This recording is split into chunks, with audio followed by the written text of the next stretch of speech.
आत्मनिरीक्षण कर कमजोरियां दूर करें।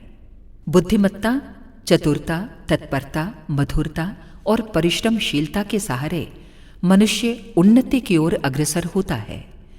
जिसमें ये गुण न हो, उसका सुख साधन उपार्जित करने के लिए बहुत सफल हो सकना कठिन है। मूर्ख, मंदबुद्धि, फूहड़, आलसी, प्रमादी एवं कर्कश स्वभाव के लोगों की महत्वाकांक्षाएं आमतौर से असफल ही रहती हैं। इन दुर्गुणों से बचकर उन्नतिशील स्वभाव बनाना मनुष्य के अपने हाथ में है।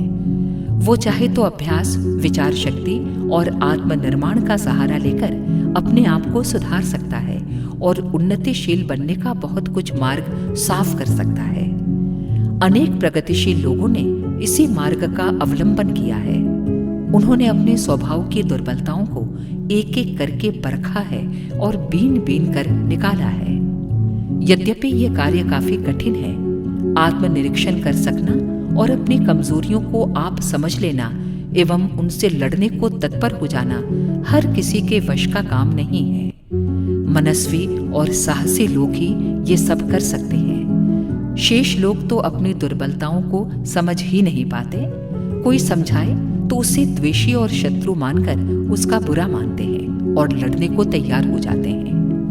अपनी कमजोरियों के कारण मिली असफलता को वे दूसरों के सिर थोपकर स्वयं निर्दोष बनना चाहते हैं। अखंड ज्योति, मार्च 1960, पृष्ठ 4।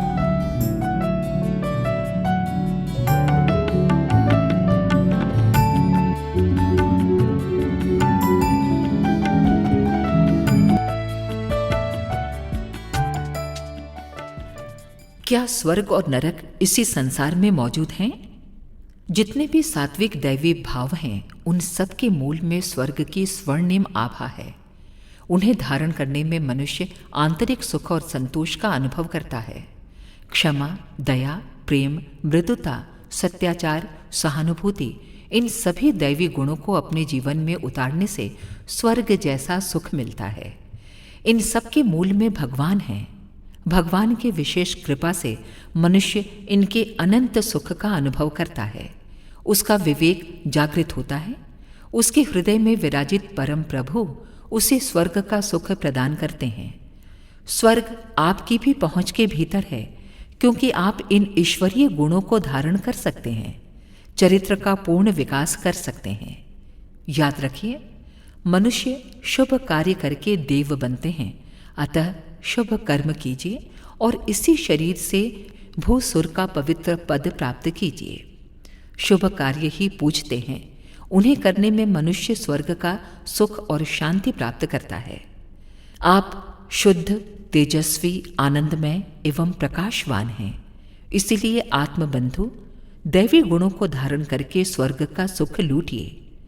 नरक का प्रधान कारण तामसी भाव है। मनुष्य जब अज्ञान में होता है तभी पाप करता है।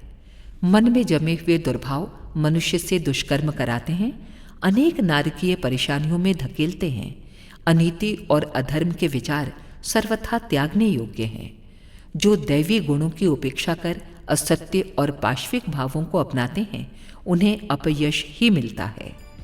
अखंड ज्योति, फरवरी 1960, पृष्ठ 12-14।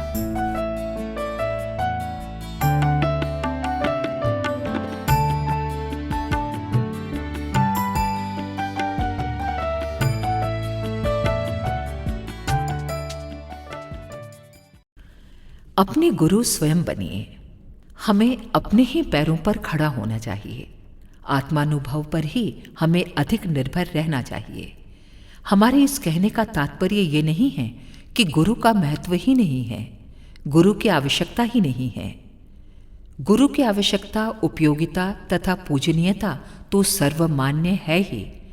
हमारे एक महर्षि ने तो कुत्ते, बिल्ली आदि तक से शिक्षण ग्रहण किया था, और ये दृष्टांत ही इस बात का द्योतक है कि मनुष्य को विवेकवान और ग्रहणशील प्रकृति का होना चाहिए।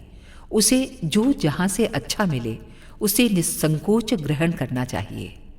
अर्थ यही होता है कि आपको अपना गुरु स्वयं बनना पड़ेगा और बनना चाहिए भी। भगवान ने आखिर हमें बुद्धि काहे के लिए दी है?